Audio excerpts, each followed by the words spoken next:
নমস্কার বন্ধুরা, আজ দেখুন আমরা সবাই মিলে রেস্টুরেন্টে বসে রয়েছি। আজ আমি, আমার মা, আমার হাজবেন্ড, আমার মাসি, আমার বোন আর আমার শ্বশুরমশাই একসাথে মিলে আমরা রেস্টুরেন্টে খেতে গেছিলাম।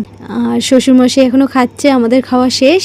বাড়ি ফেরার সময় এতটা টায়ার্ড হয়ে গেছিলাম যে আর ভিডিও করার ক্ষমতা হয়নি, তাই পরের দিন আজকে আমি রান্না করেছি, সেগুলো আপনাদের সাথে শেয়ার করছি। এখানে ডাল রান্না করেছি, এখানে গরম গরম ভাত, আর এখানে হচ্ছে আলু পোস্ত, বেগুন ভাজা, আর এখানে হচ্ছে আমি পনির রান্না করেছি।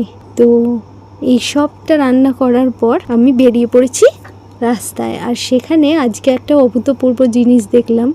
অনেক দিন পর আমি ট্রাম দেখতে পেলাম। আসলে কলকাতা থেকে তো ট্রাম উঠেই গেছে বলুন। আর এইখানে আমরা এসেছি পাহাড়ে যাব বলে বাইকের কিছু জিনিসপত্র অ্যাড করার জন্য, তাই এখানে কাজ চলছে। কেমন লাগলো জানাতে ভুলবেন না। আমার ভিডিওটা যদি আপনাদের ভালো লাগে লাইক শেয়ার সাবস্ক্রাইব করে দেবেন।